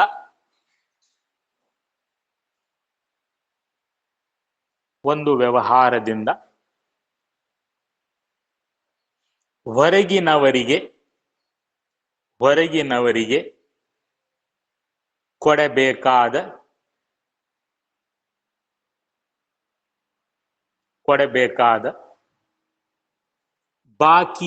ಕೊಡಬೇಕಾದ ಬಾಕಿಯ ಹಣದ ಮೌಲ್ಯವನ್ನು ಜವಾಬ್ದಾರಿ ಎನ್ನುವರು. ನೋಡ್ರಿ, ಸಪೋಸ್ ನಾವೊಂದು ವ್ಯವಹಾರವನ್ನು ಪ್ರಾರಂಭ ಮಾಡಿದ್ದೀನಿ, ಹೋಟೆಲ್ ಮಾಡಿದ್ದೀನಿ, ಓಕೆ. ಸೊ ಅದಕ್ಕೆ ನನಗೊಂದು ರೂಮ್ ಬೇಕು. ನಾನು ನಿಮ್ಮ ಕಡೆಯಿಂದ ರೂಮ್ ಅನ್ನ ತೆಗೆದುಕೊಂಡಿದ್ದೀನಿ, ನಿಮ್ಮ ಕಡೆಯಿಂದ ರೂಮ್ ಅನ್ನ ಖರೀದಿ ಮಾಡಿದ್ದೀನಿ. ಎಷ್ಟಕ್ರಪ್ಪ? 5 ಲಕ್ಷ ರೂಪಾಯಿ ಖರೀದಿ ಮಾಡಿದ್ದೀನಿ. ಸದ್ಯ ನಾನು ಅಡ್ವಾನ್ಸ್ ನಿಮಗೆ 1 ಲಕ್ಷ ರೂಪಾಯಿ ಕೊಟ್ಟೇನಿ. ಇನ್ನು 4 ಲಕ್ಷ ರೂಪಾಯಿ ಸಲುವಾಗಿ ನಾನು 1 ವರ್ಷ ಟೈಮ್ ತಗೊಂಡೆ. ಹಂಗಾರೆ ಆ 4 ಲಕ್ಷ ರೂಪಾಯಿ ನಾ ಏನ್ ಕರಿತೀನಿ? ಹೊಣೆಗಾರಿಕೆಗಳು. ಯಾಕಂದ್ರೆ ವ್ಯವಹಾರಿಕ ಸಂಸ್ಥೆ, ನನ್ನ ವ್ಯವಹಾರಿಕ ಸಂಸ್ಥೆಯು ನಿಮಗದು ಪಾವತಿ ಮಾಡ್ಲೇಬೇಕು 1 ವರ್ಷದ ನಂತರ. ಮತ್ ನೀವೇನಾದ್ರು ಫ್ರೀ ಬಿಡ್ತೀರಿ? ನನ್ನ ಫ್ರೀ ಬಿಡಂಗಿಲ್ಲ, ಪಾವತಿ ಮಾಡ್ಲೇಬೇಕು. ಸೊ ಹೀಗಾಗಿ ಒಂದು ವ್ಯವಹಾರದಿಂದ ಹೊರಗಿನವರಿಗೆ ಏನು ಕೊಡೋ ಬಾಕಿ ಉಳಿದಿರ್ತದಲ್ಲ, ಅದರ ಹಣದ ಮೌಲ್ಯಕ್ಕೆ ನಾವು ಏನ್ ಕರಿತೀವಿ? ಹೊಣೆಗಾರಿಕೆಗಳು. ನಾನು ನಿಮ್ಗೆ ಕೊಡದೈತಿ, ಎಷ್ಟು ಕೊಡದೈತಿ? 4 ಲಕ್ಷ ರೂಪಾಯಿ. ಅಥವಾ ಬ್ಯಾಂಕಿಂದ ಸಾಲ ತಂದೆ 2 ಲಕ್ಷ ರೂಪಾಯಿ, ಅವ್ರು ನನ್ಗೆ 5 ವರ್ಷ ಟೈಮ್ ಕೊಟ್ಟರು, 5 ವರ್ಷ ಒಳಗಾಗಿ ಇದನ್ನ ಮರುಪಾವತಿ ಮಾಡ್ಬೇಕು ಅಂದ್ರೆ ಎಲ್ಲಿವರೆಗೆ ಮರುಪಾವತಿ ಮಾಡೋದಿಲ್ಲ ಆ ಮೊತ್ತಕ್ಕೆ ನಾ ಏನ್ ಕರಿತೀನಿ? ಹೊಣೆಗಾರಿಕೆ, ಜವಾಬ್ದಾರಿಗಳು ಅಥವಾ ಲ್ಯಾಬಿಲಿಟಿಗಳು ಅಂತ. ಅಥವಾ ಕಚ್ಚಾ ವಸ್ತುಗಳನ್ನ ಉದ್ರಿ ಖರೀದಿ ಮಾಡಿದೆ, ಎಲ್ಲಿವರೆಗೆ ಪಾವತಿ ಮಾಡೋದಿಲ್ಲ ಆ ಮೊತ್ತಕ್ಕೆ ನಾನು ಕರಿತೀನಿ ಹೊಣೆಗಾರಿಕೆ. ಸಪೋಸ್ ನಾನು 50,000 ರೂಪಾಯಿ ಕಚ್ಚಾ ವಸ್ತುಗಳನ್ನ ಖರೀದಿ ಮಾಡ್ಕೊಂಡು ಬಂದೆ, 50,000 ರೂಪಾಯಿ ಪಾವತಿ ಆಗೋ ಮಟ್ಟ ಅದಕ್ಕೆ ಹೊಣೆಗಾರಿಕೆಗಳು ಅಥವಾ ಜವಾಬ್ದಾರಿಗಳು ಅಂತ ಕರಿತೀವಿ. ಅಥವಾ ನಿಮ್ಮಿಂದ ಸೇವೆಯನ್ನ ಪಡ್ಕೊಂಡೆ, ನೀವು ನನ್ಗೆ ಏನೋ ಒಂದು ಸೇವೆಯನ್ನ ಕೊಟ್ರಿ, ಅದಕ್ಕೆ ನಾನು ದುಡ್ಡು ಕೊಟ್ಟಿಲ್ಲ, ಉದ್ರಿ ಹೇಳಿದೀನಿ, 1 ತಿಂಗಳು 2 ತಿಂಗಳು ಆದ ನಂತರ ಕೊಡ್ತೀನಿ ಅಂತ ಹೇಳಿನಿ, ಎಲ್ಲಿವರೆಗೆ ನಿಮ್ಗೆ ಆ ದುಡ್ಡನ್ನ ಪಾವತಿ ಮಾಡೋದಿಲ್ಲ ಅಲ್ಲಿವರೆಗೆ ನಾನು ಅದಕ್ಕೆ ಹೊಣೆಗಾರಿಕೆಗಳು, ಜವಾಬ್ದಾರಿಗಳು. ಉದಾಹರಣೆಗೆ ಸಪೋಸ್ ನಿಮ್ಗೆ ಕ್ಲರ್ಕ್ ಅಂತ ಅಪಾಯಿಂಟ್ ಮಾಡಿದ್ದೀನಿ, 1 ತಿಂಗಳ ವರ್ಕ್ ಮಾಡಿದಿರಿ, ನಾನು ನಿಮ್ಗೆ ಸ್ಯಾಲ್ರಿ ಕೊಡ್ತೀನಿ ಅನ್ನಕ್ಕೆ ಎಲ್ಲಿವರೆಗೆ ಕೊಡೋದಿಲ್ಲ ಅಲ್ಲಿವರೆಗೆ ಅದು ನಮ್ಗೆ ಹೊಣೆಗಾರಿಕೆ. ಆ ಸ್ಯಾಲ್ರಿ ಏನಂತ ನಿಮ್ಗೆ ಕೊಡಬೇಕಾದಂತ ಬಾಕಿ ಸಂಬಳಕ್ಕೆ ನಾನೇನ್ ತಿಳ್ಕೊಂತೀನಿ? ಹೊಣೆಗಾರಿಕೆ, ಜವಾಬ್ದಾರಿ ಅಂತ ತಿಳ್ಕೊಂತೀನಿ. ನೆಕ್ಸ್ಟ್ ಬರ್ಕೊಡ್ರಿ, ಬಂಡವಾಳ.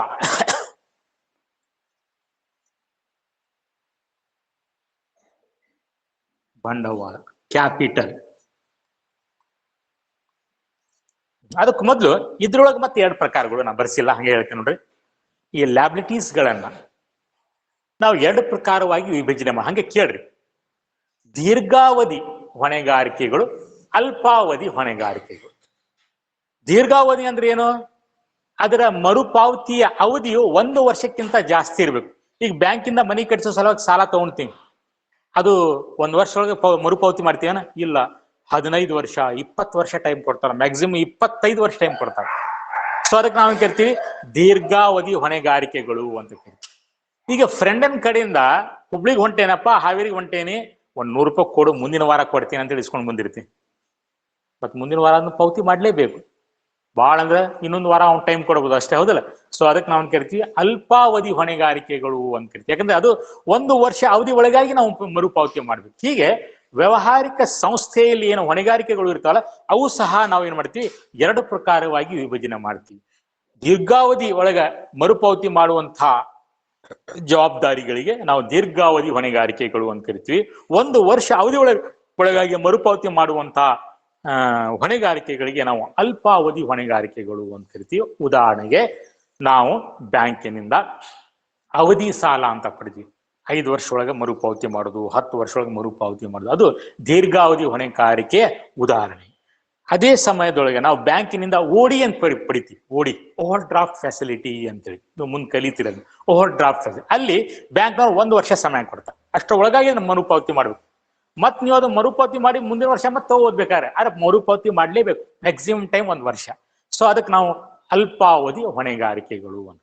ಓಕೆ, ಆಮೇಲೆ ನೆಕ್ಸ್ಟ್ ಬಂತು ಬಂಡವಾಳ, ಕ್ಯಾಪಿಟಲ್.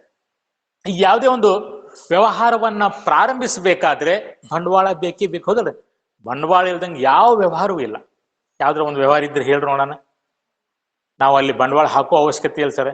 ಯಾವ್ದ್ರ ವ್ಯವಹಾರ ತಗೊಳ್ರಿ, ಸಣ್ಣ ವ್ಯವಹಾರ, ದೊಡ್ಡ ವ್ಯವಹಾರ, ಮಧ್ಯಮ ವ್ಯವಹಾರ, ಯಾವ್ದ್ರ ವ್ಯವಹಾರ ತಗೊಳ್ರಿ, ಪ್ರತಿ ಒಂದಕ್ಕೂ ಅದಕ್ಕೆ ತಕ್ಕ ಹಾಗೆ ಬಂಡವಾಳ ಬೇಕೇ ಬೇಕು. ಒಂದು ಸಣ್ಣ ಬೀಡಿ ಅಂಗಡಿ ಇಡ್ಬೇಕಂದ್ರು ಸಹ, ಪಾನ್ ಬೀಡ ಅಂಗಡಿ ಇಡಬೇಕು ಅಂದ್ರೆ ಸಹ ಈಗಂತೂ 1000 ಗಂಟ್ಲೆ ಬಂಡವಾಳ ಬೇಕು. ಒಂದು ಬೀಡಿ ಶೆಡ್ ಮಾಡಿಸ್ಬೇಕು, ಫರ್ನಿಚರ್ ತಗೋಬೇಕು, ಆಮೇಲೆ ಅದ್ರಾಗ ರ್ಯಾಕ್ಸ್ ಗಳನ್ನ ತಗೋಬೇಕು, ಆದ್ಮೇಲೆ ಅದಕ್ಕೆ ಸರಕುಗಳನ್ನ ಖರೀದಿ ಮಾಡಬೇಕು, ಹೌದಲ್ಲ? ಅಥವಾ ಒಂದು ಬಾರ್ಬರ್ ಶಾಪ್ ತಗೊಳ್ರಿ, ಅಲ್ಲಿಯೂ ಸಹ ಬಂಡವಾಳ ಬೇಕು. ಅವನಿಗೊಂದು ಚೇರ್ ಬೇಕು, ಒಂದು ಮಿರರ್ ಬೇಕು, ಆ ಯುಟೆನ್ಸಿಲ್ಸ್ಗಳು ಬೇಕು. ಅವು ಇಲ್ದಂಗೆ ವ್ಯವಹಾರ ಮಾಡ್ಲಿಕ್ಕೆ ಬರೋದೇ ಇಲ್ಲ. ದೊಡ್ಡ ವ್ಯವಹಾರ ಆಯ್ತು ಅಂದ್ರೆ ಇನ್ನು ಕೋಟ್ಯಾಂತರ ರೂಪಾಯಿ ಬಂಡವಾಳ ಬೇಕು. ಸೊ ಹೀಗಾಗಿ ವ್ಯವಹಾರವನ್ನ ಪ್ರಾರಂಭಿಸುವಾಗ ಆ ವ್ಯವಹಾರದ ಮಾಲೀಕರು ಅದರೊಳಗೆ ಏನ್ ತೊಡಗಿಸ್ತಾರಲ್ಲ, ಅದು ಹಣ ಇರ್ಬೋದು, ಆಸ್ತಿ ಇರ್ಬೋದು. ವ್ಯವಹಾರದೊಳಗೆ ಬಂಡವಾಳವನ್ನ ಹಣದ ರೂಪದಲ್ಲಿ ಅಥವಾ ಆಸ್ತಿಯ ರೂಪದಲ್ಲಿ ತೊಡಗಿಸಬಹುದು. ಸೊ ಅದಕ್ಕೆ ನಾವೇನ್ ಕರಿತೀರಪ್ಪ ಅಂತಂದ್ರೆ ಬಂಡವಾಳ ಅಂತ ಕರಿತೀವಿ. ಸೊ ಬರ್ಕೊಡ್ರಿ, ಮಾಲೀಕನು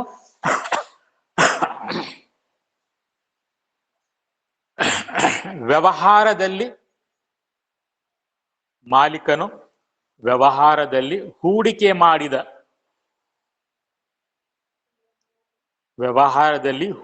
ಮಾಡಿದ ಹಣ ಅಥವಾ ಆಸ್ತಿಗಳಿಗೆ ಬಂಡವಾಳ ಎನ್ನುವರು.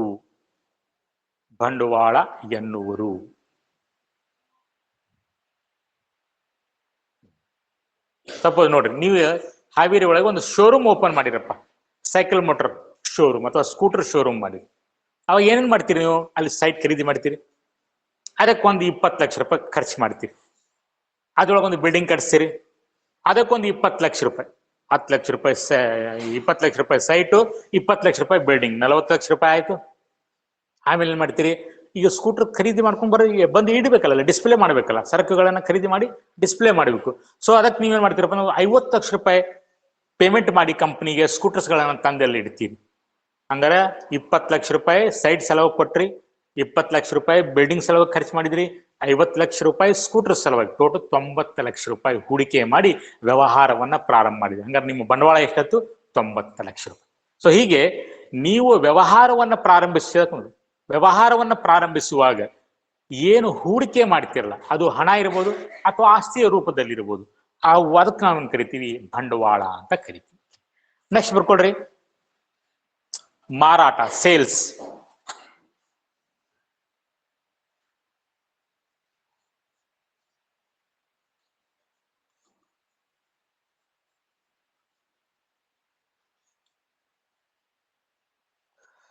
ಮಾರಾಟ ಅಥವಾ ವಿಕ್ರಯ.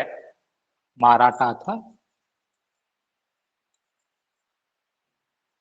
ವಿಕ್ರಯ ಕಾಣ್ತಾ ಇಲ್ಲ?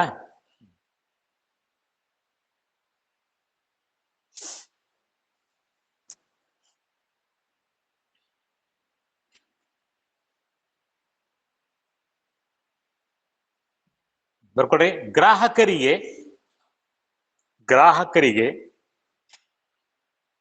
ಸರಕು ಮತ್ತು ಸೇವೆಗಳನ್ನು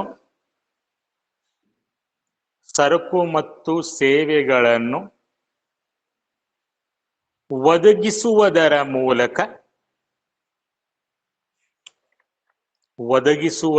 ಮೂಲಕ ಬಂದ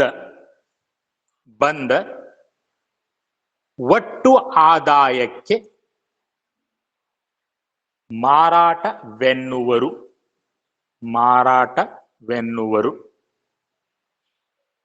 ಫುಲ್ ಪಾಯಿಂಟ್. ಮಾರಾಟವು ನಗದು ಅಥವಾ ಉದ್ದರಿ ರೂಪದಲ್ಲಿರಬಹುದು. ಉದ್ದರಿ ರೂಪದಲ್ಲಿರಬಹುದು.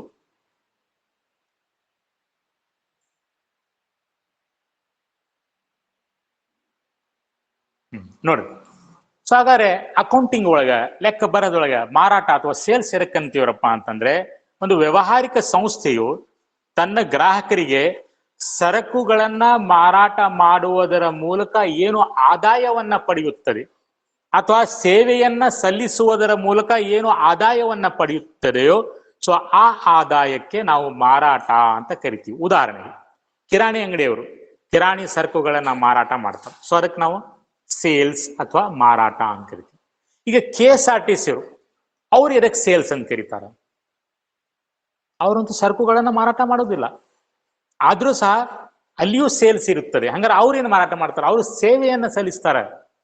ನಿಮಗೆ ಕಬ್ಬೂರಿಂದ ಹಾವೇರಿಗೆ ಸಾಗಿಸುವ ಸಲುವಾಗಿ ಅಥವಾ ಸಾಗಾಟ ಮಾಡುವ ಸಲುವಾಗಿ ನಿಮ್ ಕಡೆಯಿಂದ 15 ರೂಪಾಯಿ ಅಥವಾ 13 ರೂಪಾಯಿ ತೆಗೆದುಕೊಂಡು ನಿಮ್ಗೆ ಬಸ್ ಒಳಗೆ ಹಚ್ಕೊಂಡು ಅಲ್ಲಿ ಇಳಿಸ್ತಾರೆ. 13 ರೂಪಾಯಿ ಟಿಕೆಟ್ ಖರೀದಿ ಮಾಡಿದ್ರೆ ಬಸ್ ನಿಮ್ದ ಆತೇನ? ಇಲ್ಲ, ಬಸ್ ನಮ್ದ ಅಂತ ಹೇಳಿಕ್ ಬರೋದಿಲ್ಲ. ಬರೀ ಸೇವೆಯನ್ನ ಖರೀದಿ ಮಾಡಿದ್ರಿ ನೀವು. ಸೊ ಹಂಗಾರೆ ನಿಮಗೆ ಏನು ಅವ್ರು ಸೇವೆಯನ್ನ ಕೊಟ್ಟು 13 ರೂಪಾಯಿ ಪಡ್ಕೊಂಡ್ರಲ್ಲ, ಅದಕ್ಕೆ ಅವ್ರು ಏನ್ ಕರೀತಾರೆ? ಸೇಲ್ಸ್ ಅಂತ ಕರೀತಾರೆ. ಸೊ ಹೀಗಾಗಿ ಸೇಲ್ಸ್ ಅಥವಾ ಮಾರಾಟ ಅಂದ್ರೆ ಏನಪ್ಪ ಅಂದ್ರೆ, ವ್ಯವಹಾರಿಕ ಸಂಸ್ಥೆಯು ತನ್ನ ಗ್ರಾಹಕರಿಗೆ ಸರಕುಗಳನ್ನ ಅಥವಾ ಸೇವೆಗಳನ್ನ ಮಾರಾಟ ಮಾಡುವುದರ ಮೂಲಕ ಏನು ಆದಾಯ ಪಡೆಯುತ್ತದೆಯೋ ಅದಕ್ಕೆ ನಾವು ಲೆಕ್ಕ ಬರಹದೊಳಗೆ ಸೇಲ್ಸ್ ಅಥವಾ ಮಾರಾಟ ಅಥವಾ ವಿಕ್ರಯ ಅಂತ ಕರಿತೀವಿ. ಇದು ಎಲ್ಲಾ ಟೈಮ್ ಒಳಗೆ ರೋಕಡಿನ ಆಗ್ಬೇಕಂತ ಹೇಳಲ್ಲ, ಉದ್ರಿನೂ ಆಗ್ತದೆ. ಸಪೋಸ್ ಫಾರ್ ಎಕ್ಸಾಂಪಲ್ ನೀವು ಎಲ್ಲೇ ಬೆಂಗಳೂರು ಹೋಗ್ಬೇಕ್ರಪ್ಪ, ಕಾರ್ ಬಾಡಿಗೆ ತಗೊಂಡ್ರಿ, 3,000 ರೂಪಾಯಿ ಅಂದ. ಬೆಂಗಳೂರಿಗೆ ಹೋಗಿ ಬಂದ್ಮೇಲೆ 3,000 ರೂಪಾಯಿ ನನ್ನ ಕಡೆಗೆ ಸದ್ಯ ಇಲ್ಲಪ್ಪ, ನಿನಗೆ 15 ದಿನ ಬಿಟ್ಟು ಕೊಡ್ತೀನಿ ಅಂತ. ಸೊ ಅದಕ್ಕೂ ಸಹ ಆ ಕಾರ್ ಮಾಲೀಕ ಸೇಲ್ಸ್ ಅಂತ ಪರಿಗಣಿಸ್ತಾನೆ. ಯಾಕಂದ್ರೆ ಅವ ನಿಮ್ಗೆ ಸೇವೆ ಸಲ್ಲಿಸಾನ, ಉದ್ರಿ ಸಲ್ಲಿಸಿದಾನ. ನೀವು 15 ದಿವಸ ಟೈಮ್ ತಗೊಂಡ್ರಿ, 15 ದಿವಸ ನಂತರ ನೀವು ನನಗೆ ದುಡ್ಡು ಕೊಡ್ತೀರಿ. ಸೊ ಸೇವೆ ಸಲ್ಲಿಸಿ ಅವನೇನು 3,000 ರೂಪಾಯಿ ಪಡಿತಾನಲ್ಲ, ಅದಕ್ಕೆ ಅವ ಸೇಲ್ಸ್ ಅಂತ ಕರೀತಾನೆ. ಹೀಗೆ ಸೇಲ್ಸ್ ರೋಕಡಿನ ಆಗ್ಬೇಕಂತ ಹೇಳಲ್ಲ, ರೋಕಡಿ ಆಗ್ಬೋದು ಅಥವಾ ಉದ್ರಿ ಆಗ್ಬೋದು. ಕಿರಾಣಿ ಅಂಗಡಿ ಸರಕುಗಳನ್ನ ಉದ್ರಿ ಮಾರಾಟ ಮಾಡ್ತಾನೆ, ತಿಂಗಳಿಗೆ ಉಣಿಸ್ಕೊಂತಾನೆ, ಈ ತರ. ಓಕೆ, ಸೊ ಹೀಗೆ ಮಾರಾಟವು ಅಥವಾ ಸೇಲ್ಸ್ ರೋಕಡಿ ಆಗಿರ್ಬೋದು. ತಕ್ಷಣ ಪೇಮೆಂಟ್ ಆಯ್ತು ಅಂತಂದ್ರೆ ಅದಕ್ಕೆ ನಾವು ಕ್ಯಾಶ್ ಸೇಲ್ಸ್ ಅಂತ ಕರಿತೀವಿ. ಇಲ್ರಪ್ಪ ಪೇಮೆಂಟ್ ಅನ್ನ ಪೋಸ್ಟ್ಪೋನ್ ಮಾಡಿದ್ರು ಅಂತಂದ್ರೆ ನಾವು ಅದಕ್ಕೆ ಕ್ರೆಡಿಟ್ ಸೇಲ್ ಅಥವಾ ಉದ್ರಿ ಮಾರಾಟ ಅಂತ ಕರಿತೀವಿ. ನೆಕ್ಸ್ಟ್ ಬರ್ಕೊಡ್ರಿ, ನಂಬರ್ ಎಷ್ಟು? 7 ರೇ. Number 7, revenue. ರೆವೆನ್ಯೂ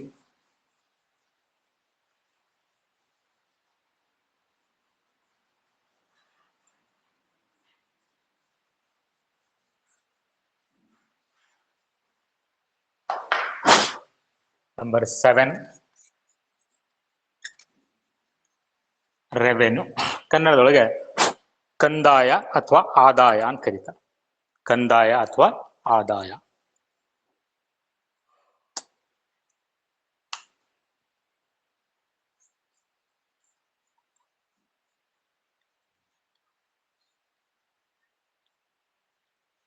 ಕಂದಾಯ ಅಥವಾ ಆದಾಯ, ರೆವೆನ್ಯೂ ಅಂತ ಕರೀತಾರೆ. ಬರ್ಕೊಡ್ರಿ. ಗ್ರಾಹಕರಿಗೆ ವಸ್ತುಗಳನ್ನು ಮಾರುವುದರಿಂದ ಅಥವಾ ಸೇವೆಗಳನ್ನು ಪೂರೈಸುವುದರಿಂದ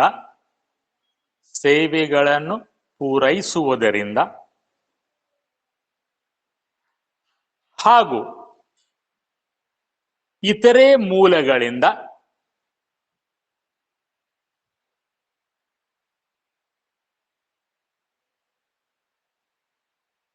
ಗಳಿಸುವ ಹಣಕ್ಕೆ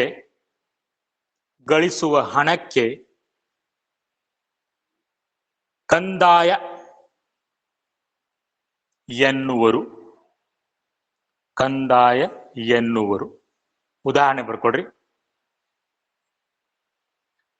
ಮಾರಾಟ ಕಂದಾಯ, ದಲ್ಲಾಳಿ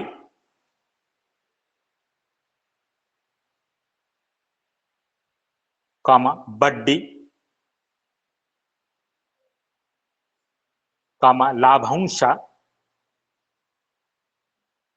ಅದಕ್ಕೆ ಡಿವಿಡೆಂಡ್ ಅಂತ ಕರೀತಾರೆ ಇಂಗ್ಲಿಷ್ ಒಳಗೆ. ಆಮೇಲೆ ಗೇಣಿ, ಗೇಣಿ ಬಾಡಿಗೆ, ಗೇಣಿ ಬಾಡಿಗೆ ಇತ್ಯಾದಿಗಳು, ಇತ್ಯಾದಿಗಳು. ದಲ್ಲಾಳಿ ಕಮಿಷನ್ ಅಂತಾರೆ. ದಲ್ಲಾಳಿ ಅಂದ್ರೆ ಕಮಿಷನ್. ಓಕೆ, ದಲ್ಲಾಳಿ.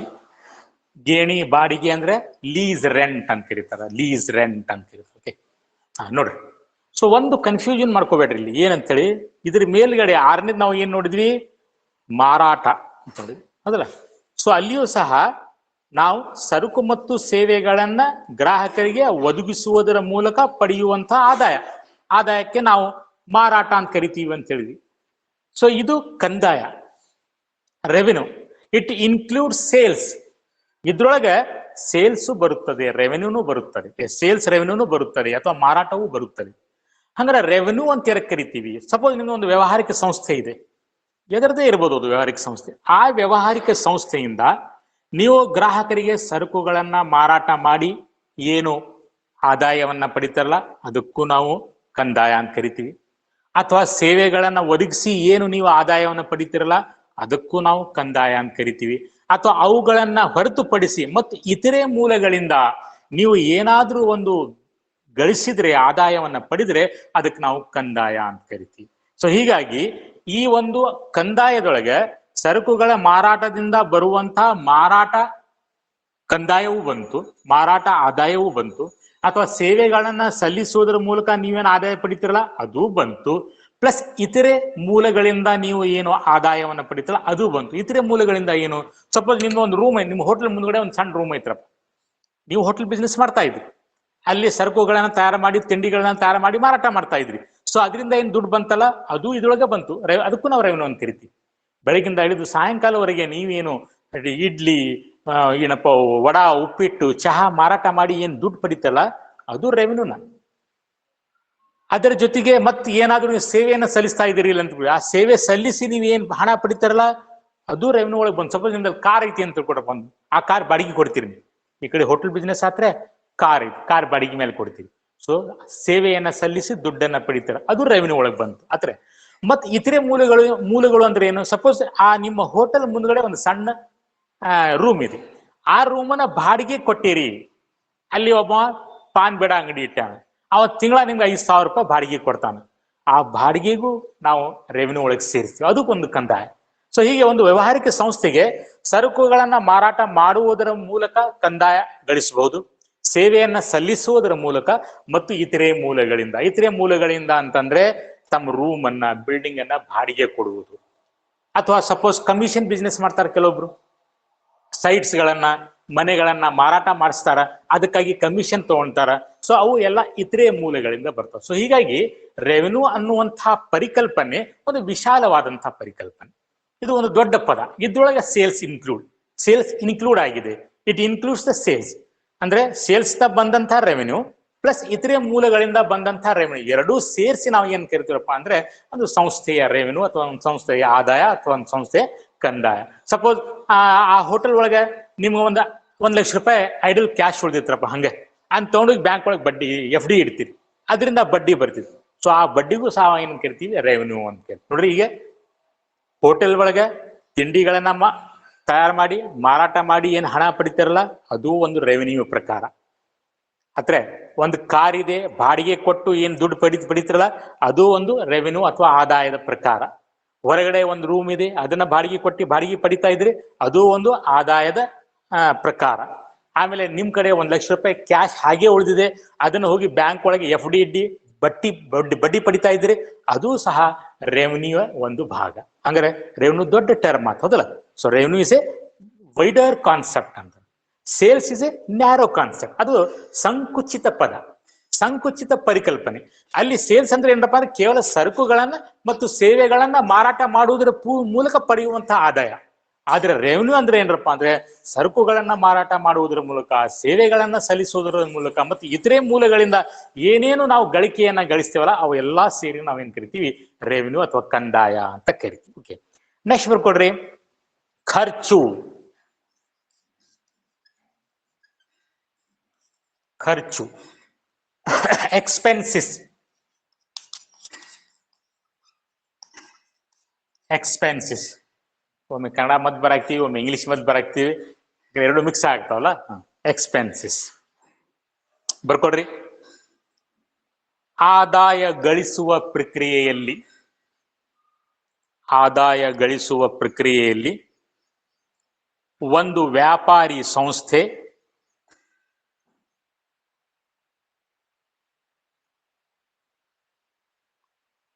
ಮಾಡಿರುವ ವೆಚ್ಚಗಳಿಗೆ, ಒಂದು ವ್ಯಾಪಾರಿ ಸಂಸ್ಥೆ ಮಾಡಿರುವ ವೆಚ್ಚಗಳಿಗೆ ಖರ್ಚು ಎಂದು ಕರೆಯುತ್ತಾರೆ. ಖರ್ಚು ಎಂದು ಕರೆಯುತ್ತಾರೆ. ಉದಾಹರಣೆ ಬರ್ಕೊಡ್ರಿ. ಕೂಲಿ, ವೇತನ,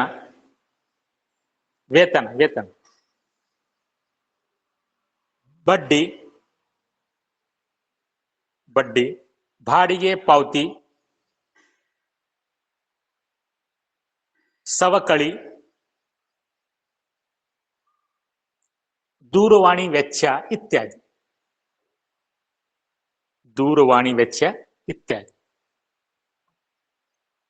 ನೋಡ್ರಿ,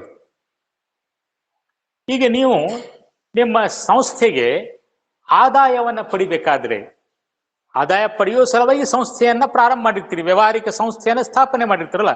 ಹಂಗಾರೆ ಸಂಸ್ಥೆಗೆ ಆದಾಯ ಪಡೆಯುವ ಪ್ರಕ್ರಿಯೆಯಲ್ಲಿ ಒಂದು ವ್ಯಾವಹಾರಿಕ ಸಂಸ್ಥೆ ಏನೇನು ವೆಚ್ಚಗಳನ್ನ ಮಾಡ್ತಿತ್ತಲ್ಲ, ಆ ವೆಚ್ಚಗಳಿಗೆ ನಾವೇನ್ ಕರಿತೀವಿ? ಖರ್ಚು ಅಂತ ಕರಿತೀವಿ. ಇದೇ ಒಂದು ಹೋಟೆಲ್ ಬಿಸ್ನೆಸ್ ಅನ್ನ ತೆಗೆದುಕೊಳ್ರಿ. ಹೋಟೆಲ್ ಒಳಗೆ ನೀವು ಆದಾಯ ಪಡೆಯುವ ಸಲುವಾಗಿ ವಿವಿಧ ಪ್ರಕಾರದ ಖರ್ಚುಗಳನ್ನ ಮಾಡ್ಬೇಕು. ಸಪೋಸ್ ನಿಮ್ ಬಿಲ್ಡಿಂಗ್ ನಿಮ್ದಲ್ಲ ಅಂತ ತಿಳ್ಕೊಡ್ರಿ, ಅವಾಗ ಬಾಡಿಗೆ ಕೊಡ್ತೀರಿ, ಅದು ಎದ್ರೊಳಗೆ ಬಂತು? ಖರ್ಚಿನೊಳಗೆ ಬಂತು. ಸೊ ಅದ್ರ ಕರೆಂಟ್ ಬಿಲ್ ತುಂಬ್ತೀರಿ, ಅದು ಖರ್ಚಿನೊಳಗೆ ಬಂತು. ಅಲ್ಲಿ ಸಪ್ಲೈಯರ್ಸ್ ಅದಾರ, ಅವ್ರಿಗೆ ಸಂಬಳ ಕೊಡ್ತೀರಿ, ಅದು ಖರ್ಚಿನೊಳಗೆ ಬಂತು. ಕ್ಲೀನರ್ ಅದಾರ, ಸ್ವೀಪರ್ ಅದಾರ, ಅವ್ರಿಗೆ ಕೂಲಿ ಕೊಡ್ತೀರಿ, ಅದು ಖರ್ಚಿನೊಳಗೆ ಬಂತು. ಅಡಿಗೆ ಭಟ್ಟನಿಗೆ ವೇತನ ಕೊಡ್ತೀರಿ, ಅದು ಖರ್ಚಿನೊಳಗೆ ಬಂತು. ಫೋನ್ ಯೂಸ್ ಮಾಡ್ತೀರಿ, ಅದಕ್ಕೆ ಕರೆನ್ಸಿ ಹಾಕ್ಸ್ತೀರಿ, ಅದು ಖರ್ಚಿನೊಳಗೆ ಬಂತು. ಸಪೋಸ್ ಅದಕ್ಕೆ ನಿಮ್ಗೆ ಬಂಡವಾಳ ಬೇಕಾಗಿತ್ತು ಅಥವಾ ಹೆಚ್ಚುವರಿ ಹಣ ಬೇಕಾಗಿತ್ತು, ಬ್ಯಾಂಕಿಂದ 1 ಲಕ್ಷ ರೂಪಾಯಿ ಸಾಲ ತಂದಿರಿ, ಅದ್ರ ಮೇಲೆ ಬಡ್ಡಿ ಪಾವತಿ ಮಾಡ್ತೀರಿ, ಅದು ಖರ್ಚಿನೊಳಗೆ ಬಂತು. ಹೀಗೆ ಒಂದು ವ್ಯಾವಹಾರಿಕ ಸಂಸ್ಥೆಯು ತನ್ನ ಆದಾಯ ಗಳಿಸುವ ಪ್ರಕ್ರಿಯೆಯಲ್ಲಿ ಏನೇನು ಖರ್ಚುಗಳನ್ನ ಮಾಡ್ತಿರ್ತಲ್ಲ, ಆ ಎಲ್ಲಾ ಖರ್ಚುಗಳಿಗೆ ನಾವು ಕರಿತೀವಿ ಖರ್ಚುಗಳು ಅಥವಾ ವೆಚ್ಚಗಳು ಅಂತ ಕರಿತೀವಿ. ಸೊ ಉದಾಹರಣೆ ಏನೇನ್ ಬಂತು ಬರ್ಸಿದ್ದೀನಿ. ಬಡ್ಡಿ ಬಂತು, ಬಾಡಿಗೆ ಪಾವತಿ ಬಂತು, ಎಲೆಕ್ಟ್ರಿಕ್ ಬಿಲ್ ಬಂತು, ಕರೆಂಟಿನ ನೀರಿನ ಬಿಲ್ ಬಂತು, ಎಲ್ಲ ಇವು ಖರ್ಚಿನ ಉದಾಹರಣೆಗಳು. Okay, next ಬರ್ಕೊಡ್ರಿ.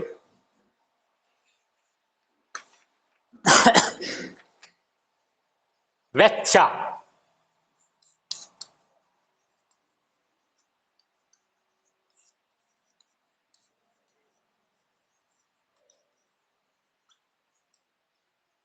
ನೋಡ್ರಿ, ಇವು ಎರಡು ಕನ್ಫ್ಯೂಷನ್ ಮಾಡ್ತಾವ, ಹೌದಲ್ಲ? ಎರಡು ಒಂದೇ ಅಲ್ರಿ ಸರ್ ಅಂತೀನಿ, ಹೌದಲ್ಲ? ಖರ್ಚು ಮತ್ತು ವೆಚ್ಚ. ಎಕ್ಸ್ಪೆಂಡಿಚರ್ ಬರ್ಕೊಡ್ರಿ ಮೊದಲು. ಲಾಭ, ಸೇವೆ,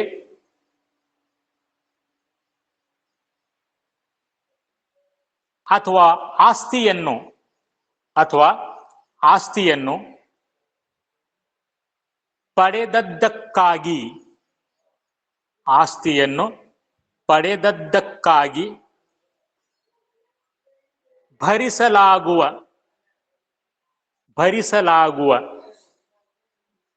ಹಣಕ್ಕೆ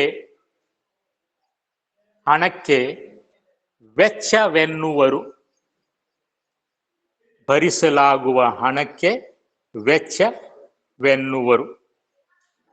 ಪ್ಯಾರಾಗ್ರಾಫ್ ಚೇಂಜ್ ಮಾಡ್ರಿ. ವೆಚ್ಚದ ಅನುಕೂಲತೆಯನ್ನು 1 ವರ್ಷದೊಳಗೆ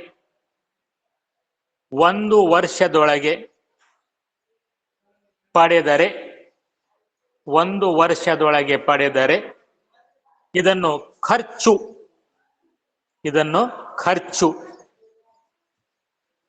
ಬಾರ್ ಕಂದಾಯ ವೆಚ್ಚ. ಇಂಗ್ಲಿಷ್ ಒಳಗೆ ರೆವೆನ್ಯೂ ಎಕ್ಸ್ಪೆಂಡಿಚರ್ ಎಕ್ಸ್ಪೆಂಡಿಚರ್.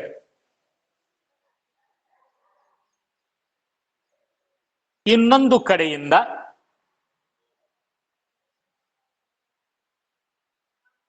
ವೆಚ್ಚದ ಉಪಯುಕ್ತತೆ.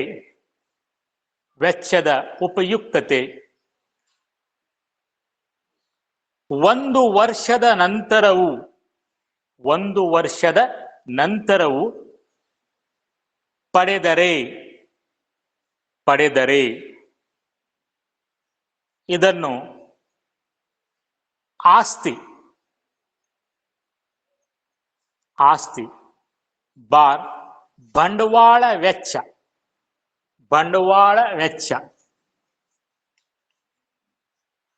ಇಂಗ್ಲಿಷ್ ಒಳಗೆ ಬ್ರಾಕೆಟ್ನಾಗ ಕ್ಯಾಪಿಟಲ್ ಎಕ್ಸ್ಪೆಂಡಿಚರ್ ಎಂದು ಕರೆಯಬಹುದು.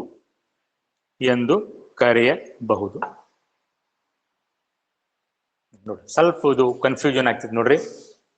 ಖರ್ಚು ಅಂತಂದ್ರೆ ಈ ಮೇಲಿನ ಆದಾಯವನ್ನ ಪಡೆಯುವಂತಹ ಪ್ರಕ್ರಿಯೆಯಲ್ಲಿ ನಾವು ಏನೇ ಅಮೌಂಟ್ ಅನ್ನ ಭರಿಸಿದ್ರೆ, ಖರ್ಚು ಮಾಡಿದ್ರೆ ಅದಕ್ಕೆ ನಾವು ಖರ್ಚು ಅಂತಂದ್ವಿ.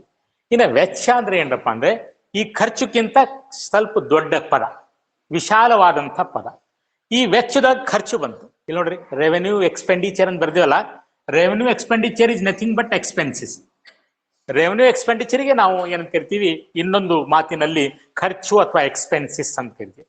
ಹಂಗಾರೆ ವೆಚ್ಚ ಅಂದ್ರೆ ಏನು ಮೊದಲು? ವೆಚ್ಚ ಅಂದ್ರೆ ಏನಪ್ಪ ಅಂದ್ರೆ ಬೇರೆಯವ್ರ ಕಡೆಯಿಂದ ಏನಾದ್ರೂ ಲಾಭ ಪಡೆಯುವ ಸಲುವಾಗಿ, ಅಥವಾ ಸೇವೆಯನ್ನ ಪಡೆಯುವ ಸಲುವಾಗಿ, ಅಥವಾ ಬೇರೆಯವರಿಂದ ಆಸ್ತಿಯನ್ನ ಪಡೆಯುವ ಸಲುವಾಗಿ ನಾವು ಏನು ಹಣವನ್ನ ಭರಿಸ್ತೀವಲ್ಲ, ಸೊ ಅದಕ್ಕೆ ನಾವು ಎಕ್ಸ್ಪೆಂಡಿಚರ್ ಅಂತ ಕರಿತೀವಿ.